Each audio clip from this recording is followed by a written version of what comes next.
bisa memulai diskusi kita pada malam hari ini. Mangga Teh Dewi. Ya. Baik, hatur nuhun Kang Teddy. Saya coba share screen juga ya.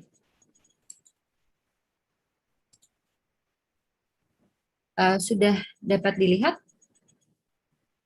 Masih proses kayaknya. Loading ya. Oke. Yuk. Mangga. Kesempatan ini saya ingin menyampaikan terima kasih juga pada Kang Profesor Sumanto.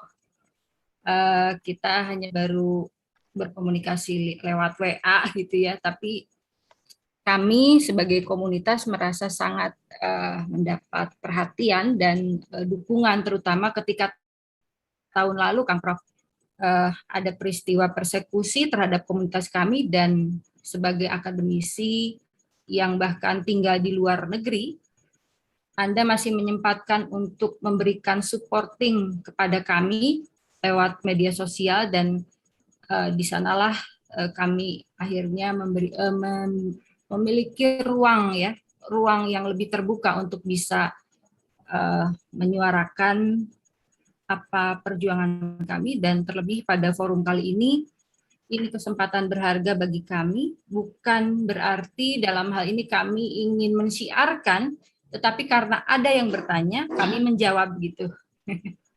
Jadi mungkin yang membedakan antara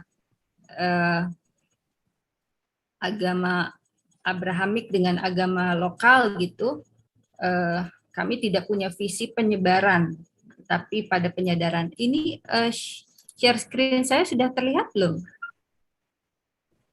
Sudah. Baik, sesuai dengan tema kali ini bahwa mengenal agama Jawa Sunda, kesempatan ini ingin kami manfaatkan untuk lebih juga menjelaskan sebetulnya agama Jawa Sunda itu seperti apa dan kaitannya dengan Sunda Wiwitan ataupun komunitas masyarakat adat seperti apa. Agama Jawa Sunda sebetulnya bagian dari akronim dari Anjawat Lang Anjawab Roh Susun Susun Kang Den Tunda, sebuah jalan kebudayaan yang dipilih oleh tokoh yang bernama Pangeran Sadewa Madrais Alibasa Kusuma Wijayaningrat yang hidup pada era 1832 sampai 1939. Mengapa jalan kebudayaan ini yang dipilih? Jadi mungkin kalau orang membaca agama Jawa Sunda, itu pasti dikatakan sebagai agama baru, begitu ya. Katakanlah bisa berpikir itu sebuah institusionalisasi dari sebuah organisasi keagamaan. Tetapi itulah yang mungkin sering menjadi pertanyaan atau mungkin penting dibicarakan, dijelaskan di sini bahwa itu bagian dari strategi kebudayaan yang dipilih oleh Pangeran Madrais yang hidup pada periode penjajahan bangsa kita, pada periode keterjajahan kita sebagai sebuah bangsa oleh bangsa asing. Mengapa seolah-olah ada penamaan itu? Karena penamaan itu sendiri lebih pada dilekatkan oleh orang luar, dalam hal ini penjajah Belanda gitu ya. Dan pada periode tahun 1879 mungkin beliau mulai mencatatkan tuntunan-tuntunan kearifan ini, dan sebetulnya pengakuan Belanda terhadap komunitas adat sudah diyakini oleh Belanda sejak keberadaannya sejak tahun 1885. Jadi pengakuan pemerintah Belanda terhadap hukum-hukum adat yang ada di Cigugur Kuningan itu diwujudkan dalam sebuah pengakuan tahun 1925 kalau tidak salah. Jadi keberadaan masyarakat adat Karuhun sebagai pemegang teguh ajaran leluhur Sunda Wiwitan.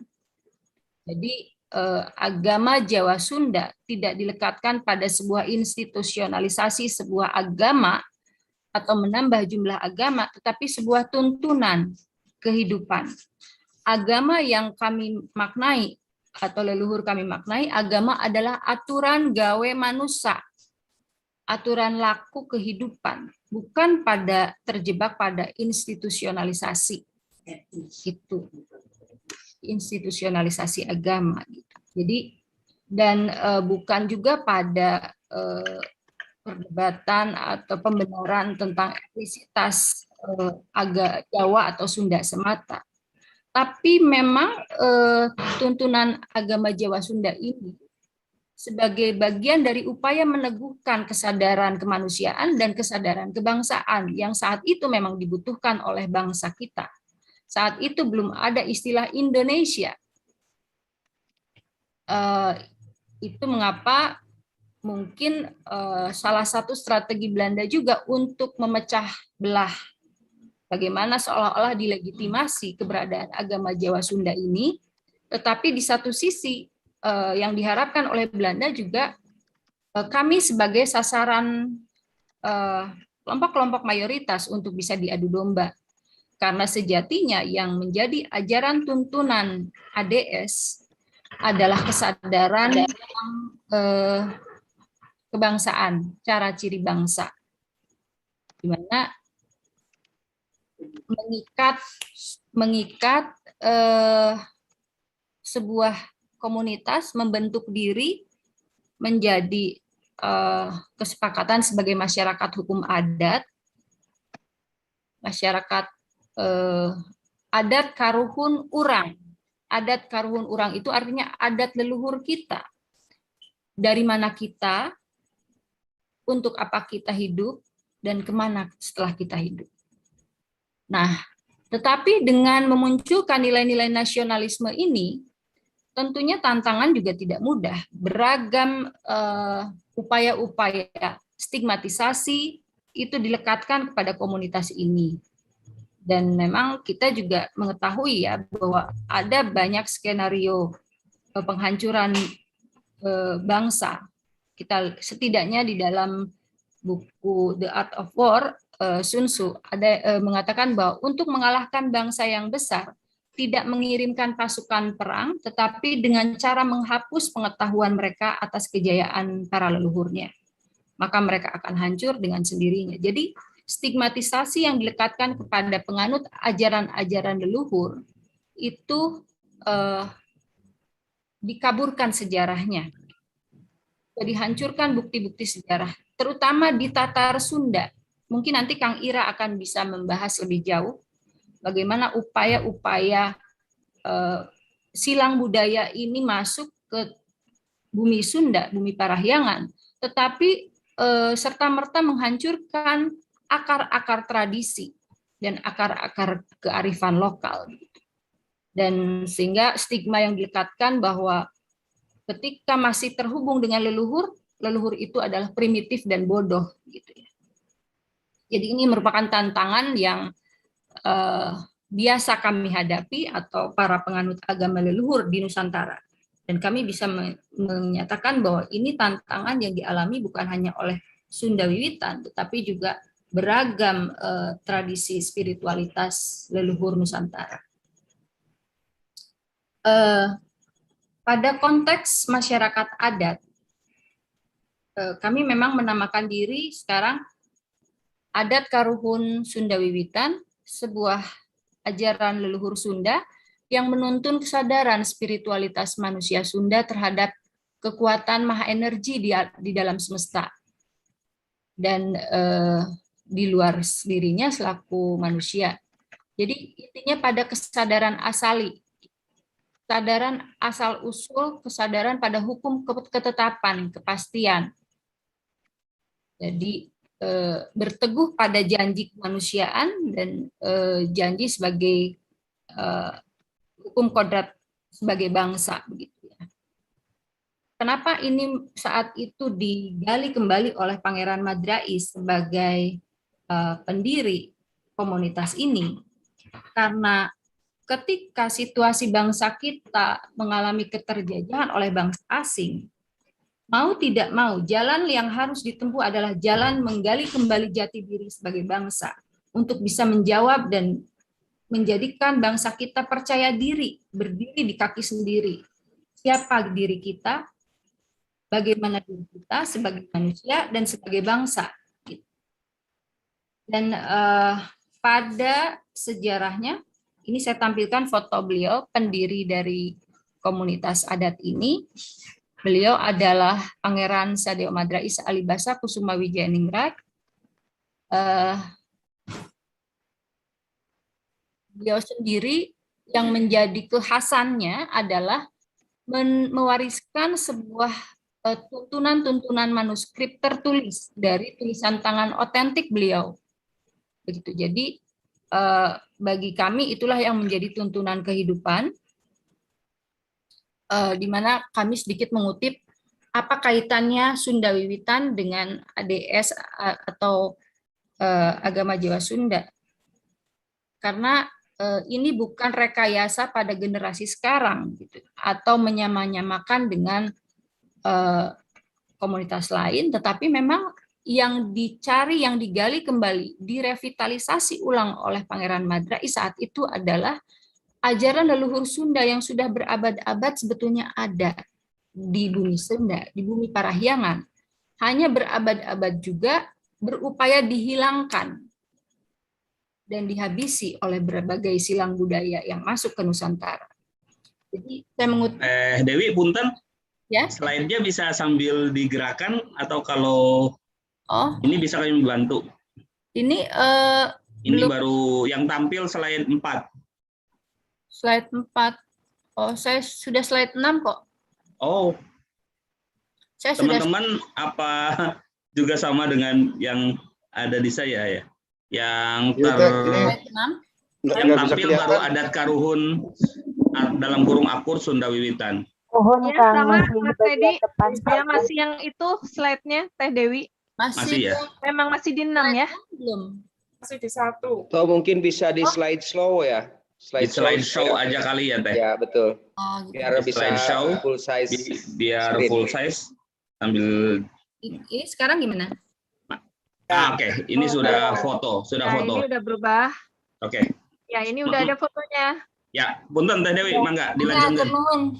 Mohon diingatkan juga mungkin karena sinyal di sini agak kurang bagus juga, tapi kita coba terus. Jadi saya mengutip bahwa yang tadi saya katakan, warisan dari Pangeran Madrais ini bukan sekedar tuntunan lisan atau pikukuh lisan dari generasi ke generasi, tetapi beliau mewariskan seratan manuskrip. Saya kutip bahwa uga ieu aturanana si Madrais, uga aturanana nu jadi kurungan warangkana. Uga mun geus bisa nyieun pangaturan, pasalna aran agama nu jadi wiwitan. Uga anu jadi pangawitan, pasalna rat jagat lahir, jagat batin sarta akhirat. Uga pasalna nu jadi mimiti nyieun bumi sarta langit nya kitu. Ini yang mendasari sebagai dawuh leluhur menegaskan kembali adanya agama Sunda Wiwitan.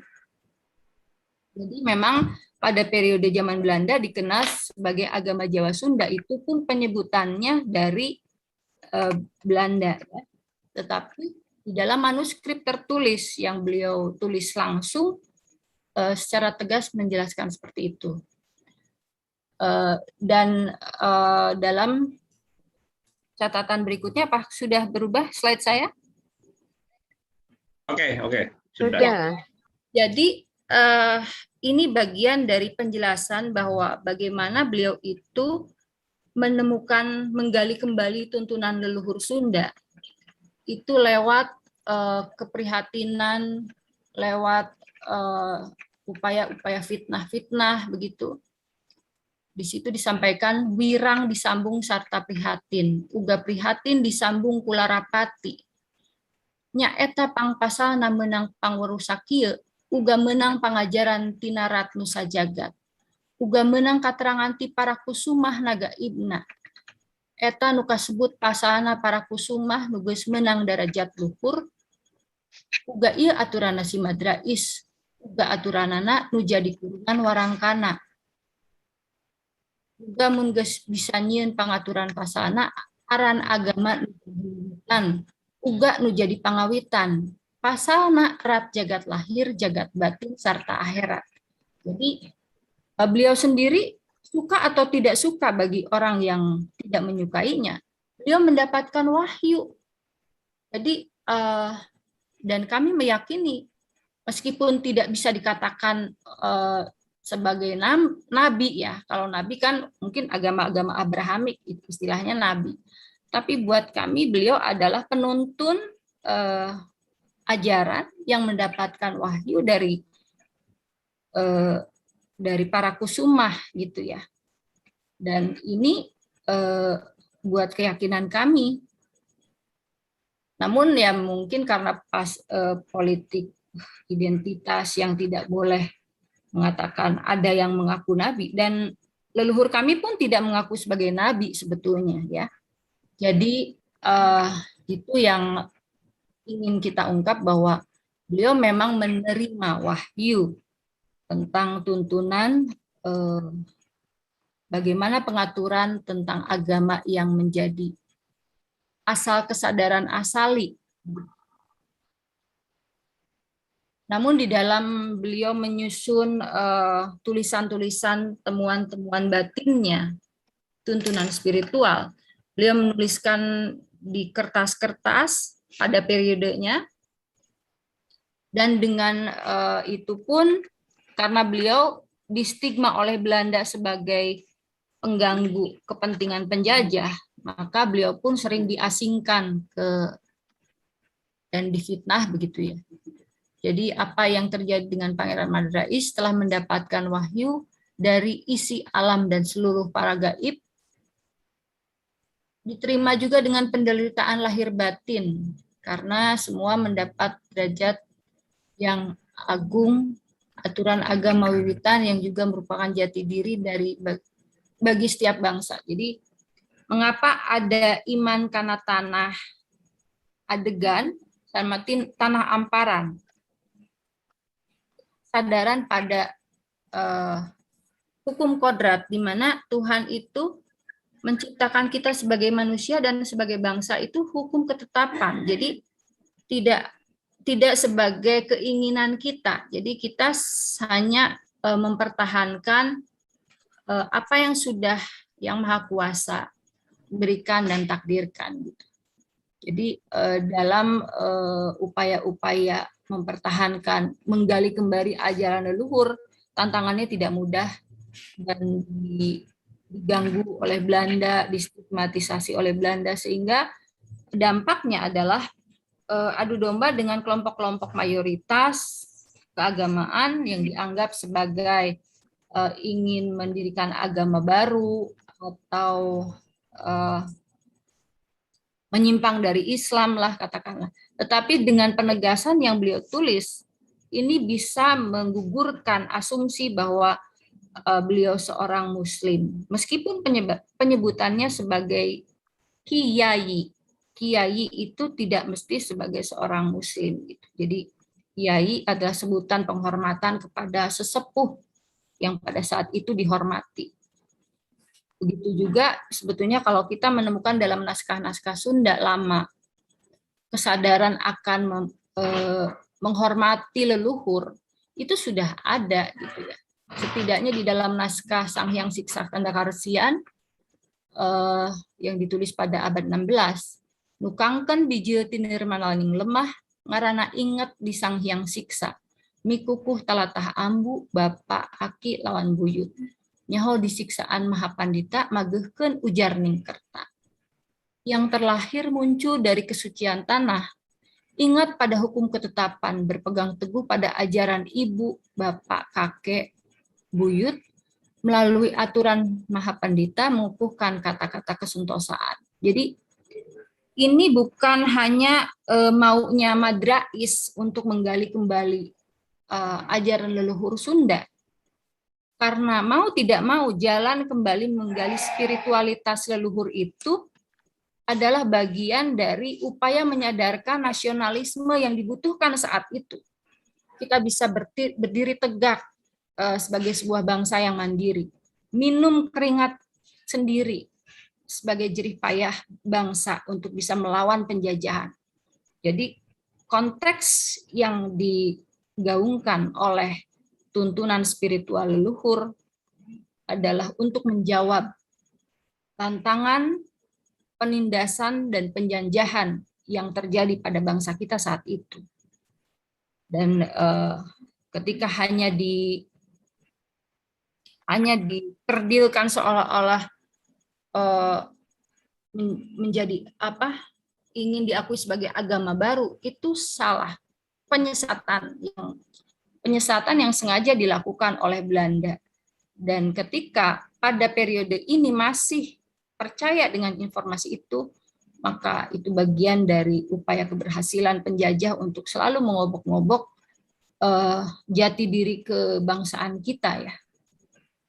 Jauh sebelum ada spirit keindonesiaan, Pangeran Madrais sudah mengajarkan tuntunan kemandirian yang akhirnya dipelintir oleh Belanda seolah-olah Madrais mengajarkan ajaran sesat, menyesatkan, menyuruh umatnya untuk meminum keringat dari Madrais, padahal sejatinya tuntunan ajaran tentang meminum keringat sendiri adalah ajaran untuk menggugah rasa kebangsaan. Jadi sebetulnya peran Pangeran Madrais dalam menumbuhkan nasionalisme memiliki catatan sejarah tersendiri dan diakui oleh Belanda sebetulnya. Catatan peran beliau diasingkan sampai ke Bovendigul itu tidak tercatat di Indonesia sendiri, tidak diakui oleh bangsanya sendiri. Tetapi yang dipertentangkan sekarang adalah seolah-olah Madrais mendirikan aliran sesat, dan itulah. Jadi kembali lagi pada istilah Sunda. Sunda yang diajarkan oleh Pangeran Madrais bukan sekedar Sunda etnis, tetapi lebih jauh dari itu adalah filosofi dari Sunda. Bahkan Sunda dipandang sebagai sebuah paparan kepulauan Nusantara, Sunda besar dan Sunda kecil. Jadi tidak sebatas etnis. Filosofi Sunda berarti damai, cahaya, dan penyempurna.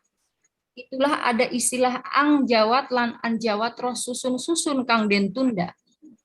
Angjawat lan anjawab itu mengolah sempurnakan apa yang kita makan, apa yang kita minum menjadi darah dan daging tulang kita, tidak mempengaruhi karakter kemanusiaan kita. Jadi apa yang kita makan dan kita minum yang bersifat hewani, yang berasal dari hewani atau tumbuh-tumbuhan, tidak mendominasi karakter di luar kemanusiaan itu. Jadi justru ajaran tentang kesempurnaan hidup sebetulnya.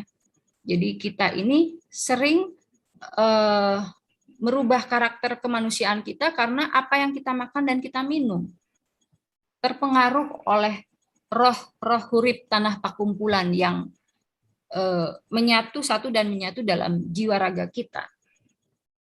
Jadi kalau boleh dikatakan simpel, mungkin tidak simpel, tetapi ini memang perlu pengolahan dan refleksi ya, bahwa ketika kita mengaku sebagai manusia, kita mengaku sebagai sebuah bangsa, apa konsistensi kita dan komitmen kita? Apa cara ciri manusia dan cara ciri bangsa? Hanya ada di manusialah ada welas asih.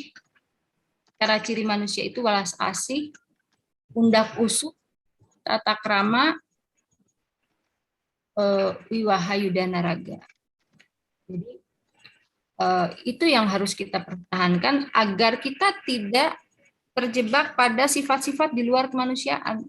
Bahkan mungkin mengaku manusia tetapi karakternya karakter hewani, seperti yang banyak sekali di zaman lebih modern sekarang, kemanusiaan kita hampir pada titik nadir, tidak menghormati sesama, selalu menyerang apa yang dianggap berbeda. Gitu. Jadi bahkan sebetulnya kalau menurut leluhur kami, syarat mutlak untuk damai dalam dunia, dalam kesentosaan dunia adalah bagaimana bisa menjaga cara ciri manusia dan cara ciri bangsa.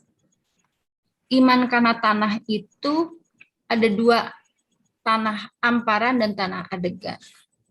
Jadi tanah yang dipijak dan tanah spiritual. Tanah spiritual itu merupakan bagian yang tidak sekedar bisa dipijak, tapi bagian dari identitas yang membentuk ruang hidup dan kebudayaan kita sebagai sebuah bangsa. Jadi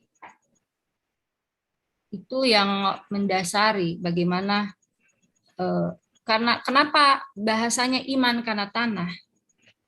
Sebetulnya beliau mencari diksi yang tepat bagi masyarakat yang saat itu memang masyarakat kami memang agraris. Jadi apa diksi yang tepat untuk masyarakat agraris? Iman karena tanah. Tanah amparan, sarang tanah adegan. Jadi tanah amparan, bagian dari bumi yang kita pijak. Tanah adegan adalah tanah spiritual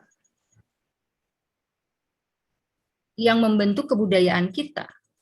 Jadi, namun memang tantangannya dari abad ke abad, seperti tadi saya katakan, stigmatisasi terhadap peradaban leluhur Nusantara itu dianggap tidak bertuhan, tidak memiliki tatanan, gitu, peradaban. Padahal setidaknya dengan bangga kami menyatakan bahwa di lereng Gunung Ciremai, religiusitas, spiritualitas manusia Sunda sudah berada dan ditemukan jejak peradabannya. Bagaimana masyarakat Sunda dari ribuan tahun yang lalu memiliki nilai religiusitas yang sekarang sebetulnya bisa menjadi cerminan karakter keindonesiaan kita. Peradaban kebudayaan Sunda di kaki Gunung Ciremai bisa kita lihat dari situs-situs purbakala yang ada, setidaknya. Ini saya tampilkan situs Cipari, bagian dari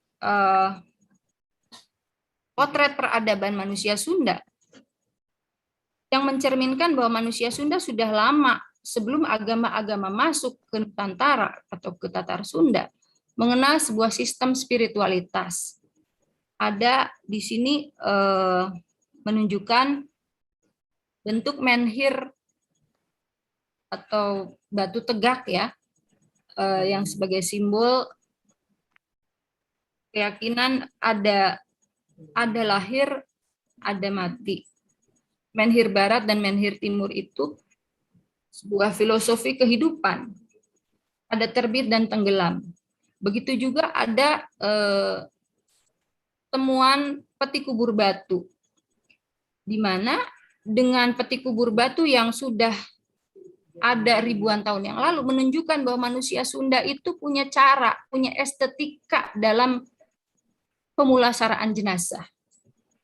Jadi punya etika, punya estetika dalam menempatkan orang yang meninggal. Peti kubur batu. Kemudian di dalam temuan purbakala ini juga ada sebuah circle stone atau lingkaran di mana mungkin pada zaman dulu itu sebagai tempat diskusi,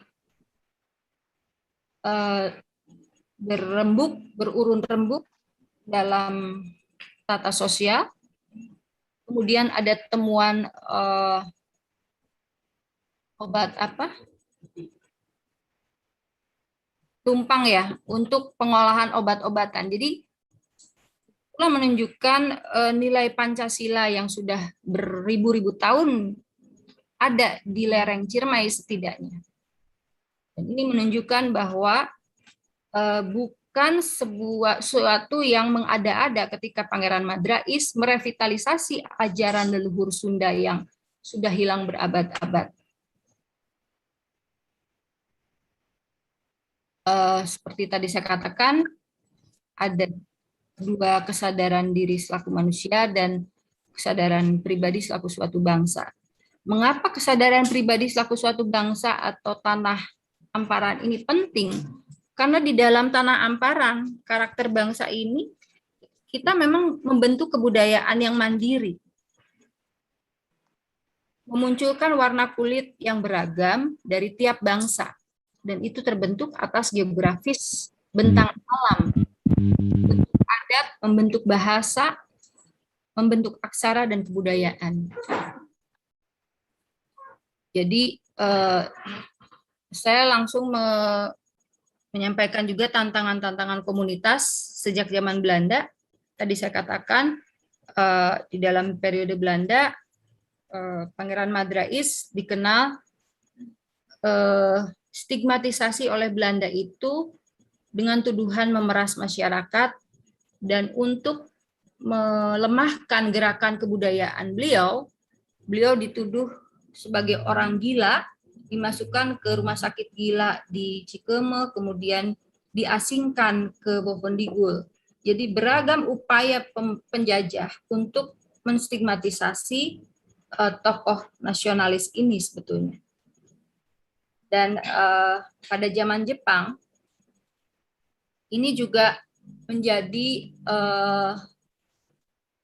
tantangan tersendiri bagi komunitas ini karena lucunya pada zaman Jepang, dengan pengakuan periode Belanda itu atas hukum adat, dianggap oleh orang Jepang itu bahwa pengikut Madrais itu pro kepada Belanda. Jadi lucu. Sebetulnya Jepang juga memanfaatkan kelompok mayoritas untuk menghabisi komunitas ini. Pada zaman Jepang, mulai ada pembedaan pencatatan sipil melalui KUA, dan ketika yang tidak dicatatkan di KUA dianggap sebagai perkawinan liar karena tidak mengikuti aturan agama Islam gitu ya. Jadi dilalah memang setiap zaman ke zaman komunitas ini mengalami tantangan yang tidak mudah. Pada memasuki zaman kemerdekaan memang para pendiri kebangsaan kita, tokoh-tokoh nasional kita memang banyak yang menganut kepercayaan ya. Jadi termasuk tokoh-tokoh kepercayaan Bapak Wongsonegoro itu juga memiliki peran penting untuk pengakuan komunitas-komunitas yang di luar agama-agama Abrahamik begitu. Namun dengan pembentukan Bakor Pakem ini menjadi tantangan sendiri juga buat komunitas. Ada upaya-upaya untuk menggiring, mengkriminalisasi komunitas, termasuk ayah kami sendiri pernah di penjara tanpa proses pengadilan. Jadi upaya-upaya menstigmatisasi itu memang sangat besar. Juga dari periode Orde Lama ke Orde Baru begitu. Setelah ada upaya-upaya survive gitu ya komunitas ini, di periode kedua putra dari Pangeran Madrais namanya Pangeran Teja Buana, periode generasi kedua itu masuk ke agama Katolik gitu, karena begitu derasnya tantangan stigmatisasi dan kriminalisasi, sehingga pada saat itu Pangeran Teja Buana mengambil kebijakan bahwa berteduh sementara di bawah cemara putih. Dengan clue seperti itu, berteduh sementara di cemara putih artinya memilih agama Kristen atau Katolik saat itu, karena mungkin karena punya sejarah yang cukup trauma ya terhadap kelompok Muslim, jadi untuk survive berteduh sementara, berteduh di bawah cemara putih, itu sebagai bahasa simbol sebetulnya. Kemudian setelah periode itu ada periode tahun 80-an di mana generasi ketiga, yaitu Pangeran Jatikusuma, ayah kami sendiri, kembali pada tuntunan keadatan. Jadi karena memang pada periode Pangeran Tejabuana berteduh di bawah cemara putih itu dengan sebuah komitmen dengan pastor bahwa meskipun masuk di Kristen atau Katolik, tetap mengadaptasi nilai-nilai adat. Tapi pada tahun 80-an ada pengingkaran dari misi Katolik bahwa tidak diadaptasi kembali nilai-nilai adat, sehingga ayah kami di generasi ketiga kepemimpinan adat membentuk sebuah paguyuban adat Caraka Ruhun Urang. Jadi ini bagian dari cara taktis dan strategis sebuah komunitas untuk survive. Bagaimanapun keberlangsungan komunitas kesejarahan itu tetap harus berlangsung. Pun demikian dengan adanya pengakuan dari Departemen Kebudayaan saat itu lewat proyek inventarisasi kepercayaan terhadap Tuhan Yang Maha Esa. Ini hanya selembar kertas yang bisa disobek kapanpun dan tidak diakui oleh Bakor Pakem. Bakor Pakem akhirnya dengan politik penguasa menyatakan bahwa paguyuban adat kami dianggap sebagai paguyuban yang dilarang gitu ya. Saat begitu. Dan dasar inilah kembali pada periode Orde Baru menjadi tantangan yang luar biasa di mana segala kegiatan keadatan dibekukan. Dan upaya pemulihan nama baik dari komunitas ini pun tidak diperjuangkan oleh Kementerian Pendidikan dan Kebudayaan. Jadi ini sebetulnya pertaruhan ya, aparat negara, satu Kementerian Pendidikan dan Kebudayaan mengakui keberadaan adat Caraka Ruhun Urang ini, tapi di satu sisi Bakor Pakem melarang, gitu ya. Saya skip. Nah inilah surat keputusan Kejaksaan Tinggi melalui Bakor Pakemnya tentang pelarangan paguyuban adat Caraka Ruhun Urang. Antara esensi ADS, Packu, dan Sunda Wiwitan itu sama sebetulnya alurnya, menyadari kesadaran asal-usul leluhur. Itulah kenapa sampai sekarang kami bertahan dan berteguh menegaskan identitas diri komunitas sebagai masyarakat adat Karuhun Sunda Wiwitan. Jadi itu kurang lebih bagian dari sebuah tantangan-tantangan, termasuk tantangan dari ordo misionaris juga, bagaimana menjadi dasar pelarangan upacara adat kita temukan di dalam sejarah-sejarah yang tertulis majalah Katolik itu sendiri. Jadi belakangan kita baru tahu konspirasi antara kelompok-kelompok mayoritas untuk menggerus tradisi, diupayakan berbagai cara. Nah, keutuhan tradisi bagi kami lebih penting daripada sekedar mengejar kebutuhan administrasi. Jadi, keutuhan tradisi ini kami pegang teguh, seperti tadi Kang Teddy sampaikan ya, kami punya pikukuh tilu. Bagaimana pikukuh tilu itu sebenarnya mendasari tuntunan, ketetapan bagaimana kita ngaji badan, iman karena tanah, dan madep karatu raja. Ini juga bukan berarti kita mengembangkan sebuah feodalisme terah gitu ya. Kalau hanya dibaca sekilas mungkin apa itu ratu raja gitu ya. Tetapi memang kita tidak mungkin membahas secara detail pada kesempatan ini, tetapi secara garis besar saja saya menyampaikan butuh ruang yang panjang untuk memahami dan memaknai, mengenal untuk tidak berkembang fitnah, penyesatan informasi, dan penyelewengan sejarah. Jadi ini gambaran-gambaran bagaimana kami, ajaran tuntunan kami untuk iman karena tanah itu, karena kita punya ikatan magis religius dengan bumi yang kita pijak dan langit yang kita junjung, membentuk sebuah kebudayaan. Jadi ritual-ritual yang kita kembangkan tidak terlepas dari unsur 4 penopang kehidupan: air, angin, api, dan tanah. Ini bagian dari upaya kami merawat tradisi dari generasi ke generasi, meskipun stigmatisasi yang dilekatkan pada kami adalah penyembah api dan aliran sesat. Mungkin Kang Profesor Sumanto pada tahun 2000 pernah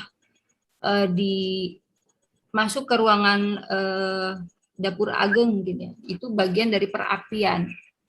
Ruang dapur ageng adalah ruang tungku yang biasa kita nyalakan. Jadi pada saat meditasi biasa kita menyalakan tungku, tapi bukan berarti kita menyembah api. Itu bagian dari esensi tuntunan ajaran bahwa api adalah bagian dari kita juga. Kita di dalam tubuh manusia ada unsur air, angin, api, dan tanah. Tapi penyesatannya adalah kami seolah-olah sebagai penyembah api. Nah, dengan beragam tantangan-tantangan kami menyadari, terutama di generasi kami sekarang memasuki generasi keempat, kita tetap menumbuhkan spirit pada anak-anak kami dengan segala kemampuan yang ada untuk meneguhkan kepercayaan diri sebagai anak-anak tradisi, perawat, pelestari spiritual leluhur. Lewat jalan kebudayaan pula kami membekali anak-anak kami dengan budi pekerti lewat budaya tradisi. Baik membatik, tari, ataupun tembang ya. Jadi apapun yang kami belajarkan pada anak-anak kami bukan sekedar untuk tontonan, tapi menjadi tuntunan.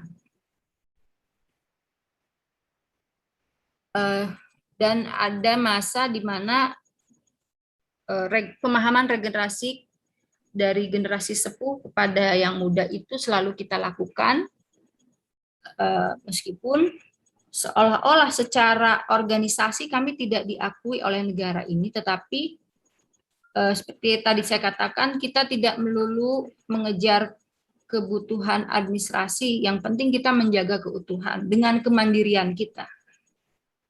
Karena kemandirian adalah menjadi tuntunan sebuah kesadaran tanggung jawab.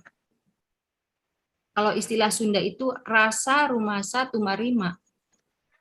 Dan serentahun atau kegiatan-kegiatan kebudayaan bukan sekedar tontonan bagi kami, tapi ini adalah bagian tuntunan. Tuntunan kehidupan kami merayakan keberagaman, seperti pun kami merayakan keragaman yang ada di dalam tubuh kami. Antara jagat alit atau tubuh dengan jagat semesta itu satu dan menyatu, saling mempengaruhi. Itu kenapa aturan gawe manusia agama kami bukan institusionalisasi yang bisa mudah hancur dan pecah dengan kepentingan-kepentingan ekonomi. Jadi kami berteguh pada menjaga keutuhan. keutuhan sebagai manusia dan keutuhan sebagai bangsa jati diri Nusantara. Mungkin ini sekedar pesan bahwa di Cigugur masyarakat Sunda Wiwitan hanya ingin berteguh mempertahankan ajen atau ajeg kebangsaan kita meskipun sulit begitu. Mohon maaf ini saya terlalu banyak dan tidak ada yang memotong juga.